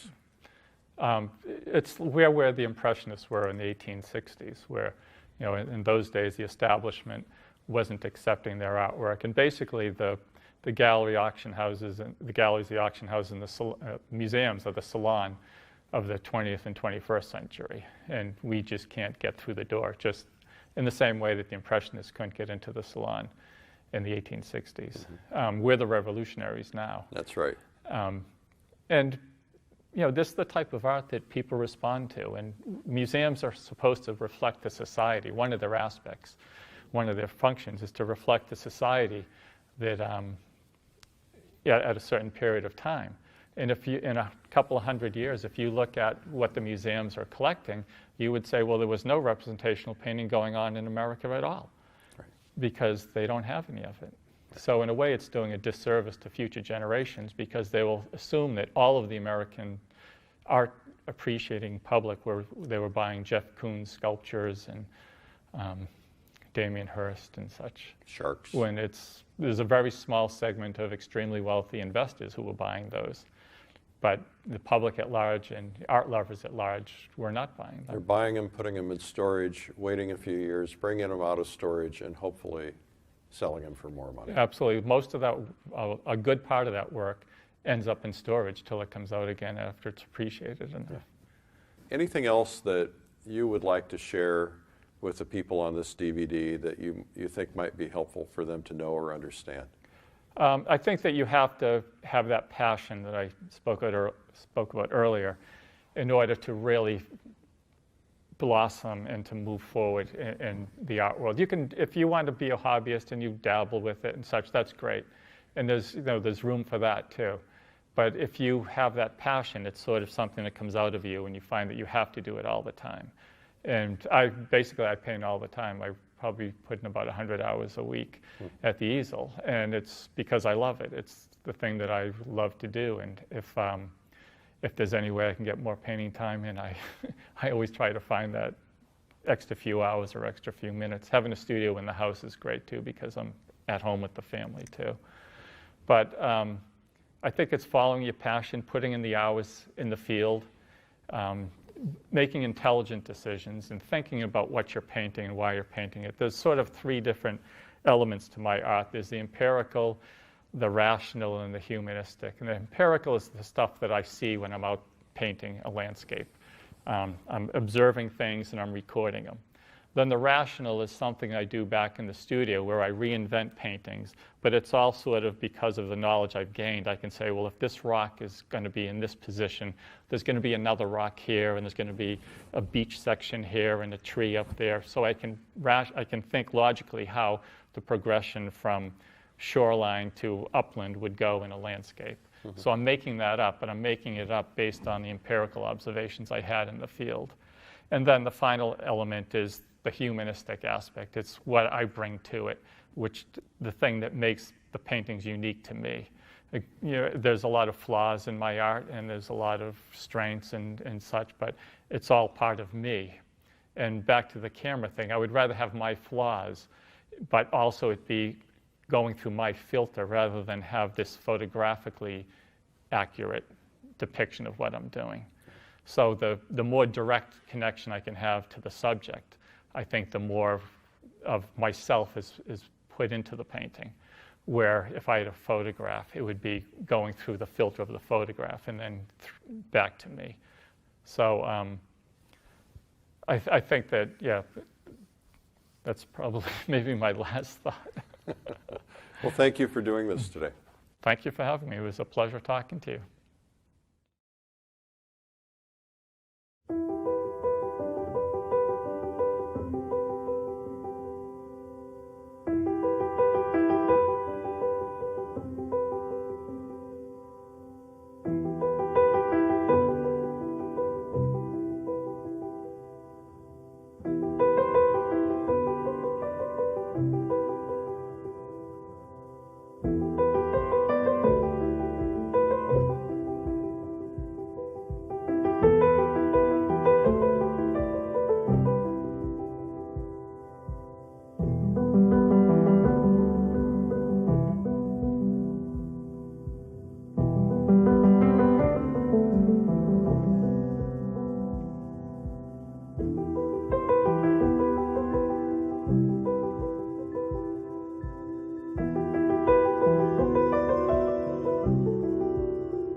I love that guy. Joe McGurl is such a great guy. Fun to be around, fun to paint with, and I learned so much from him.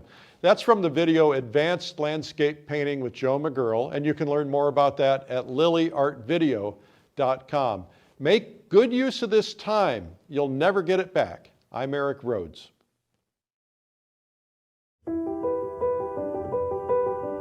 As an artist, you're on a journey to achieve at the highest possible level, to see your artwork reach the pinnacle of accomplishment, so that you're embraced by collectors who clamor to get your artwork in their collection. But practice alone will only take you so far, and if you're not careful, you'll be practicing bad habits that can stick with you for the rest of your painting life. And once you're stuck, you won't be getting as good as you could become. To make the leap to a higher level of painting, you need an advanced professional guiding you. A painter who is not only a proven success, but one whose work is considered the best of the best. Artist Joseph McGurl is known around the world as one of the finest living landscape painters on earth. His award-winning paintings are represented by the top galleries and owned by the top collectors. And his prices are among the highest in his craft because he is known as the best. That's why he has the rare distinction of having been appointed as a living master by the world-renowned Art Renewal Center. Known for his paintings of glorious light and atmosphere, which have a feeling so realistic they come alive, his paintings draw the viewer into the scene. Now, you have a chance to advance your own painting skills by learning directly from this living master in this important new video course, appropriately titled Advanced Landscape Painting. This is a rare peek into the full painting process Joseph McGurl uses to create his magnificent studio pieces. You'll see nearly every brushstroke as Joe walks you through a complete painting that begins with the outdoor sketch on a rocky Maine shoreline. Then, while in his studio, he explains every step to you as he transforms that sketch into a large, fully refined studio painting. Artists at every level will gain important knowledge from what is offered in this 15-hour video course, and the better you become, you'll get more out of watching it again and again. Advanced Landscape Painting with Joseph McGurl is rich in valuable content, and one that you will treasure as it guides you to advance your skills. Available on both DVD and digital format to view on your computer, tablet, or smartphone.